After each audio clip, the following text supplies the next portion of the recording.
বিএনপির জ্যেষ্ঠ নেতা জনাব শামসুজ্জামান দুদু এনসিপির কয়েকজন নেতাদেরকে নিয়ে যে মন্তব্য করেছেন, তার এই মন্তব্য কতটুকু যুক্তিযুক্ত বা কতটুকু সঠিক এবং রাজনৈতিক কোন প্রেক্ষাপটে তিনি এই রকম মন্তব্য করলেন, এ বিষয় নিয়েই আজকের এই ভিডিওতে বিস্তারিত আলোচনা করব।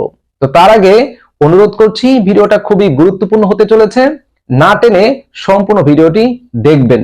তো প্রথমেই জনাব শামসুজ্জামান দুদু সম্পর্কে আপনাদেরকে কিছু কথা বলতে চাই। দেখেন, জনাব দুদু সাহেবের সাথে আমাদের চলা হয়েছে, তাকে আমরা দেখেছি। তিনি একজন সৎ এবং খুবই সাহসী মানুষ। তিনি সত্য কথা বলেন এবং ন্যায়ের পথে চলেন। অন্যায়কে তিনি খুবই ঘৃণা করেন, অন্যায়কে তিনি কোনোভাবেই সহ্য করতে পারেন না। এমনকি নিজ দলেরও যদি কেউ অন্যায় করে, মিথ্যা কথা বলে, তিনি সেটা সহ্য করেন না, সেটার বিরোধিতা করেন বা সেটাকে তিনি দমিয়ে রাখেন।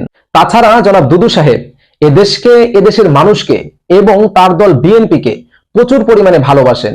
আর এ কারণেই তার দলকে নিয়ে বা দেশকে নিয়ে কেউ যদি মিথ্যা কথা বলে, অন্যায় করে, তিনি সেটা কোনোভাবেই সহ্য করতে পারেন না বা সেটা তিনি কোনোভাবেই মেনে নিতে পারেন না। এমনকি আমরা দেখেছি শেখ হাসিনার সময়েও কেউ যদি বিএনপিকে নিয়ে বা দেশকে নিয়ে খারাপ মন্তব্য করত, অন্যায় কথা বলতো, তিনি তার প্রতিক্রিয়া জানাতেন বা সেটার বিরোধিতা করতেন।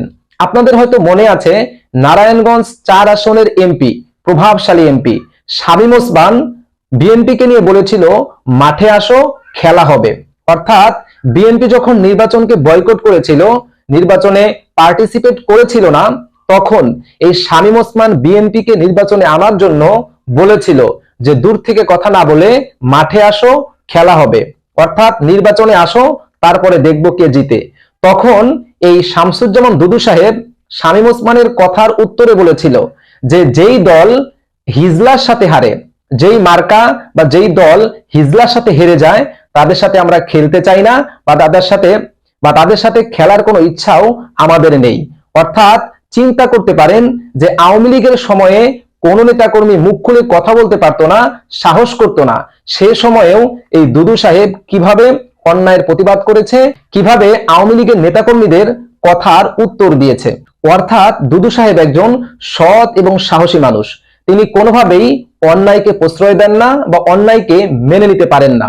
আর এ কারণেই যখনই এই সমন্বয়ক এবং এনসিপি নেতারা বিএনপিকে নিয়ে কটাক্ষ করলো, বিএনপিকে নিয়ে মিথ্যা অপবাদ দিল যে বিএনপি নাকি আওয়ামী লীগের উপর ভর করে রাজনীতি করছে, অর্থাৎ আওয়ামী লীগের টাকা পয়সা নিয়ে বিএনপির নেতারা নাকি রাজনীতি করছে, এইরকম মিথ্যা অপবাদ যখন বিএনপিকে দেওয়া হলো, তখন কিন্তু এই দুদু সাহেবের মতো সাহসী নেতারা বসে থাকবে না। তিনি কিন্তু এই অন্যায়ের প্রতিবাদ করলেন এবং সমন্বয়কদের উদ্দেশ্যে বললেন, তোমরা যে বিএনপিকে নিয়ে কটাক্ষ করছো বা বিএনপির উপর মিথ্যা অপবাদ দিচ্ছ, তোমরা কি জানো যে বিএনপির যেই পরিবারের নেতাকর্মী রয়েছে, তারা যদি একসাথে মুতে দেয়, তাহলে সেই মুতের তোরে ভেসে গিয়ে তোমরা বঙ্গোপসাগরে পড়বে।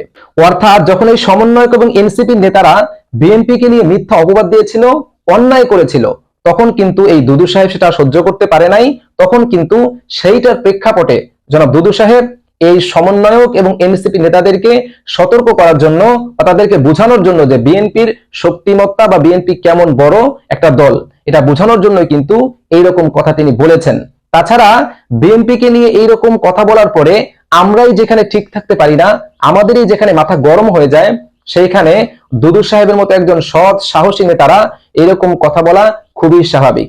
আমি মনে করি সমন্বয়ক এবং এনসিপি নেতাদেরকে সতর্ক করার জন্য এইরকম কথা বলা ঠিক আছে। তো আপনাদের কি মনে হয়, অবশ্যই সেটা কমেন্টস করে জানাবেন।